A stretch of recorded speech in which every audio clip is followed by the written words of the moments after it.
the Colonel Chief, the Right Honorable Adrienne Clarkson, to address the audience. Je voudrais demander à notre colonel en chef, la très honorable Madame Adrienne Clarkson, à nous adresser la parole.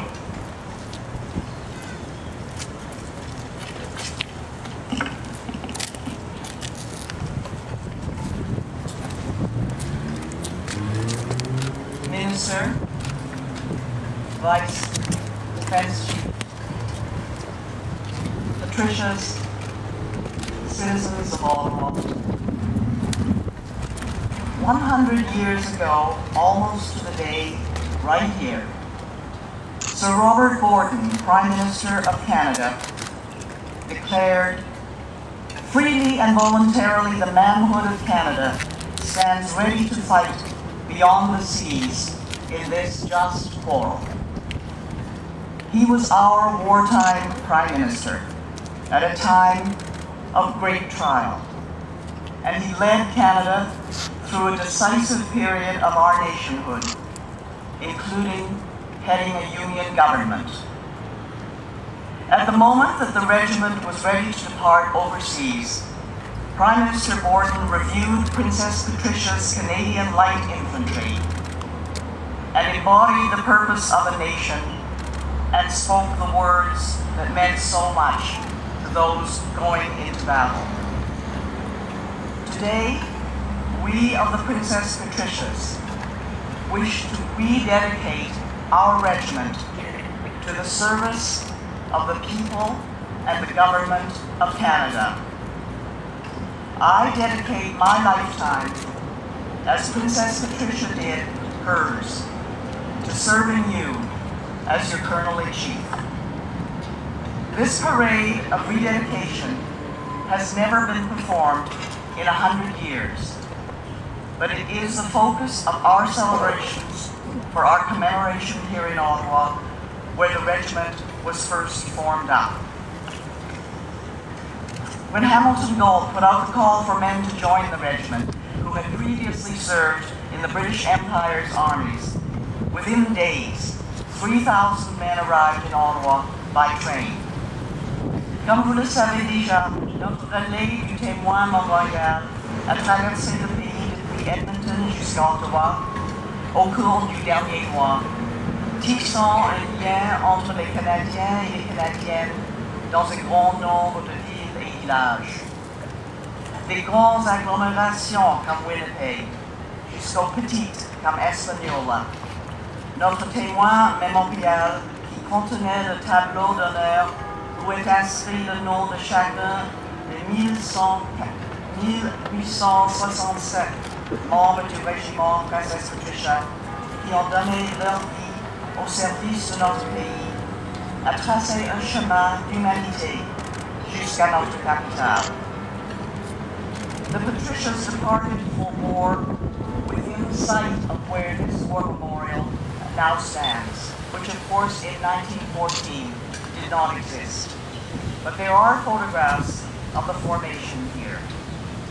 It is also fitting that one of the statues close to the memorial, over there, should be that of Hamilton Gault, our founder, the committed and visionary Montreal businessman who rushed to the Governor-General of the time, the Duke of Connaught, and asked if he could privately raise a regiment in the name of Princess Patricia, the Governor-General's daughter. As soon as his permission was granted, the call went out, and our regiment began. The regiment was formed in Lansdowne Park, and we have rededicated our memorial to that fact in the park itself. The regiment departed for war from Ottawa. The regiment returned from the war to Ottawa in March 1919. It was in Lansdowne Park that we received our flag, which we call the Riccadam-doo, from the hands of Princess Patricia herself, on a staff made of a tree that came from the grounds of Rideau Hall.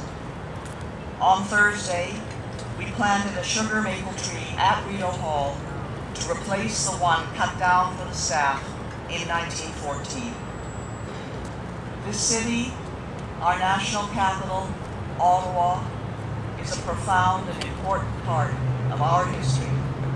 and we are here to rededicate ourselves to our country, to the service of the people of Canada, and the honor of the sacrifices that have been made for over 100 years by the regiment. Borden said at the time of the dedication, when he sent us overseas, in this country, we are a peace-loving people, and great tasks lie before us. We will fight to the death against the vain attempt of an arrogant militaristic oligarchy to impose upon the world its ideals of force and violence, to achieve its unworthy purpose by blood and iron. At the time he spoke these words at the beginning of the war, when he was sending us overseas, Borden did not realize fully what was to come. The horror of the blood-drenched trenches, the ghastly loss of life, and the waste of the finest young men of the generation. He did not know then that 60,000 Canadians would give their lives overseas. What he did know, as he was a wise and shrewd man, was that we had a great task ahead of us. He knew, as he said, that the Canadians who have fought so gallantly for our liberties and those who have given to our country a great place among the world's nations will return to Canada with a wider vision and a higher appreciation of the opportunities that lie before them. It was Borden's vision and his leading of the Union government that brought us out of the war, and his wisdom that emphasized what we would learn. In his words, let us never forget the solemn truth that the nation is not constituted of the living alone. There are those as well who have passed away, and those yet to be born. So this great responsibility comes to us as heirs of the past and trustees of the future. But with that responsibility, there has come something greater still, the opportunity of proving ourselves worthy of it. And I pray that this may not be lost.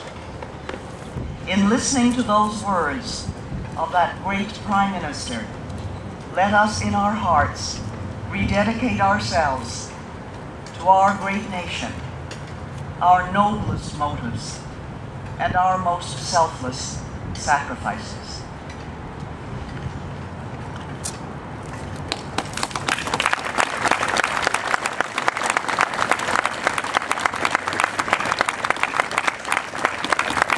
Merci beaucoup, Madame Adrienne. I would now like to invite the Minister of National Defense, the Honorable Rob Nicholson, and Private Renault to the dais to join our Colonel-in-Chief